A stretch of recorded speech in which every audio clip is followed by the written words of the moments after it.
Here is the 2024 Mercedes AMG GLS 63 in Obsidian Black with the AMG Night package. This is handcrafted bi-turbo V8. In a time that we're going electric and hybrids, this is one of those treats that Mercedes throws out because you're getting over 600 horsepower, which is one of the best in class. I'm Anthony from Hawkeye Rides, and I'm going to go over what the 24 brings, some pros and cons, and comparable rivals, starting with multi-beam LED headlights and laser. The lower is going to get the gloss black elements because we have the night package that's going to blacken out the front apron, the front splitter, rear apron trim, the window trim, exterior mirror housing, the roof rails in the high gloss black, and the AMG exhaust system with the twin tailpipes in black chrome. And all of that would not be a 63 without the vertical bars and that large grille that sets in front of the twin dome hood that houses the 4.0 liter V8 bi-turbo that's handcrafted, that produces 603 horsepower and 627 pound-feet of torque. This has the mild hybrid technology, and that's paired to the 9-speed AMG Speed Shift TCT automatic transmission, achieving 14 mpg for the city and 19 mpgs for the highway. But when you're over six figures, gas is the least of your concern. Upgraded 22-inch multi-spoke wheels and these red brake calipers. That's 6 pistons in the front. It's nearly a 15-inch disc. The back is almost a 16-inch disc.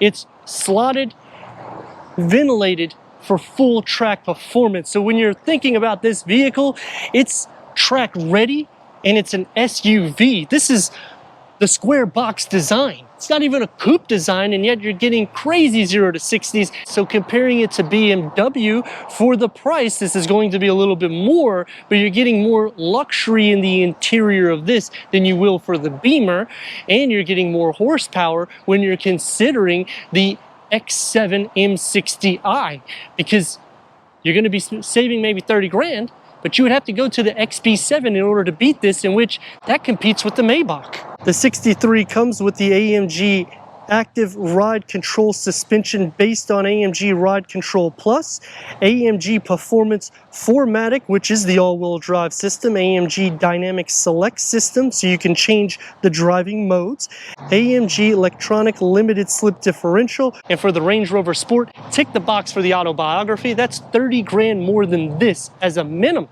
And this has more performance underneath it, towing up to 7,700 pounds, LED taillights. The square back is going to be more of a traditional look, but you can also raise and lower the suspension in the cargo, which you'll see in a second, to make it a little bit easier because this is a huge vehicle. Now, the fenders do not flare as much as the GLS 600, but then I'm spending an extra 40 to 50 grand and I'm losing horsepower when I go that route. This is going to be more track driven, whereas that's going to be more luxurious.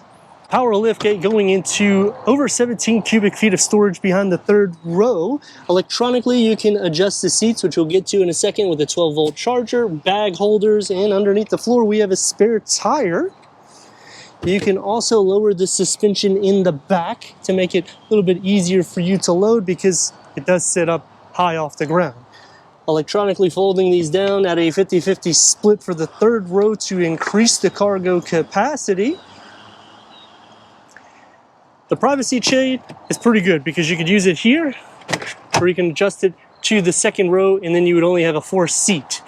Split fold the captain seats, which is an upgrade for the GLS. So it's going to max cargo to over 85 cubic feet of storage, and it comes a little bit more wider in that second row area. But this is a bi-turbo V8. We need to go inside, start it up, so you can hear that exhaust note.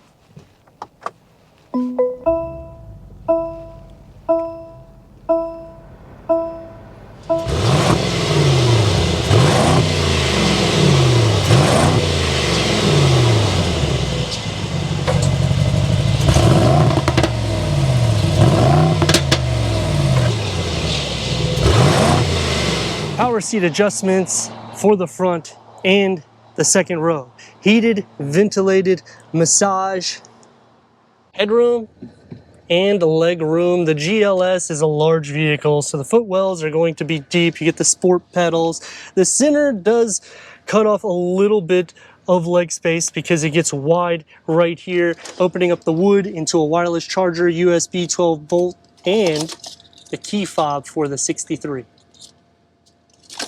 The dashboard has the two tones, so you get the carbon fiber that's going to go into the dash with the ambient lighting.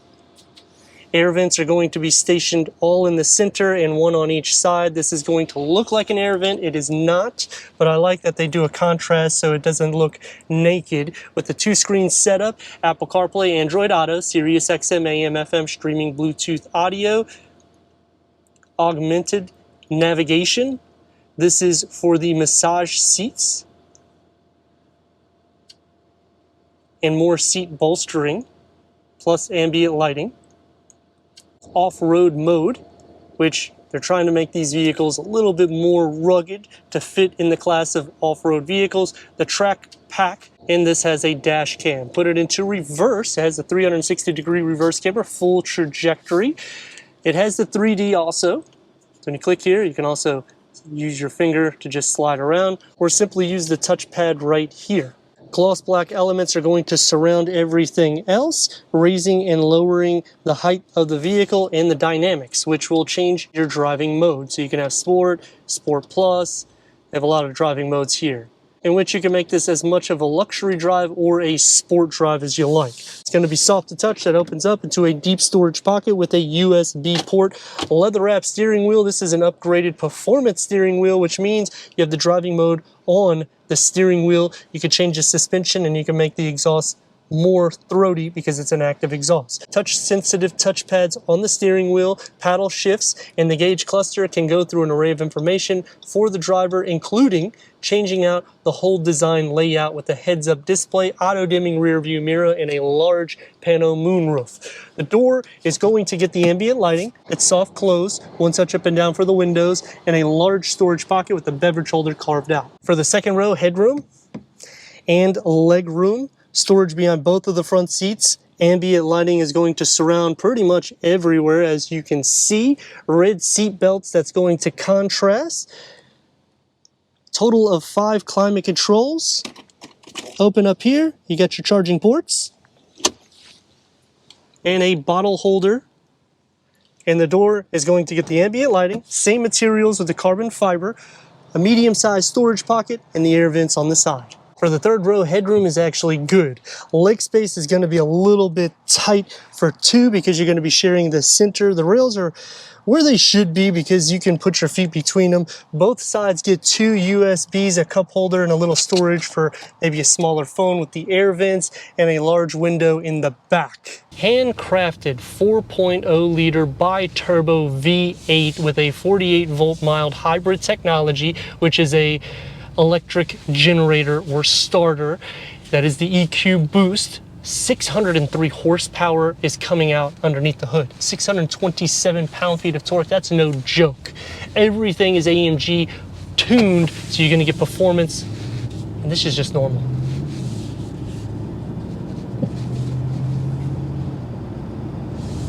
It's still quiet. It's gonna ride a little rough and firm, but I'm expecting that. We're gonna throw it into Sport Plus. And now I can hear the animal coming alive. You sit up high, very boxy, which means I have a lot of room in the interior. It does feel a little bit wide for the exterior, and it is a long vehicle also. But when you're considering a 0 to 60, and this is more or less track tuned and ready for performance, it's really hard to say I don't like the styling. And when you're considering Mercedes has been going pretty much all electric, and they're adding a new plug-in hybrid this year, not for this model, but for the GLE.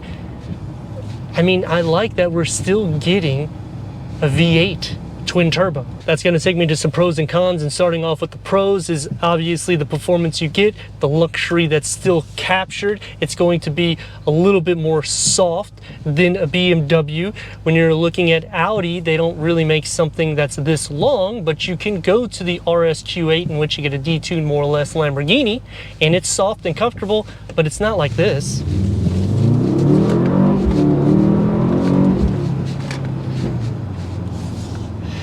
You get the pop to exit.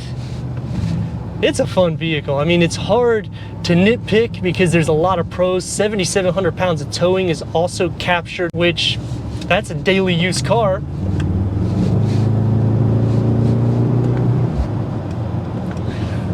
Getting up onto the interstate at higher speeds, it's still quiet. I still hear the exhaust. If I turn it down, now I'm hearing quite a bit of exhaust. Now I'm hearing quite a bit of road noise, but I can always put the active exhaust note in comfort, so it kind of covers it up.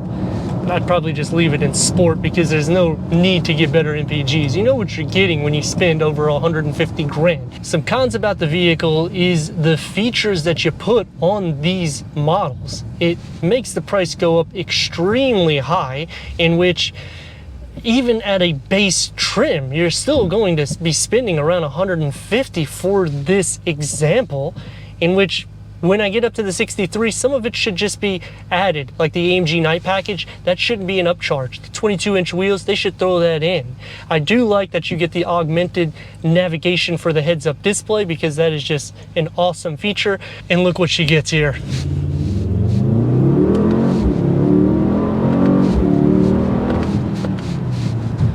It just keeps wanting to go. Some other cons about the vehicle is you have to add for the leather to be on the top for the headliner. There's no pass-through. There's no power sunshades for the second row. Understand we're getting a lot of power, and they're changing out the transmission to make it even more quicker for the shifts, giving you an upgraded suspension, but you have to pay for every single thing. Some of it, I just think it needs to be standard. Going against rivals, BMW is going to be a little bit more of a discounted price, but the M60i is not going to have the same wow factor as what you're getting with performance underneath the hood of this. And then bumping it up to the XB7, you're going to be near the same price as this, maybe a little bit more, but then you're really comparable to the GLS 600, in which that's going to be more of a smooth ride, more on the luxury compose, whereas this is going to ride a little bit more firm and sporty. Going against Range Rover, Autobiography, it's a great vehicle, but the same thing with the problems is you have to option up a lot of features, in which when you get into these tiers, it used to be that you would get some of the amenities, but nowadays they're just pretty much taking everything away and making you add a feature or a package. I do like that you don't have to keep going up tier levels like you would in other vehicles, but when you're at this price point, it almost starts like you're nickel and diming me.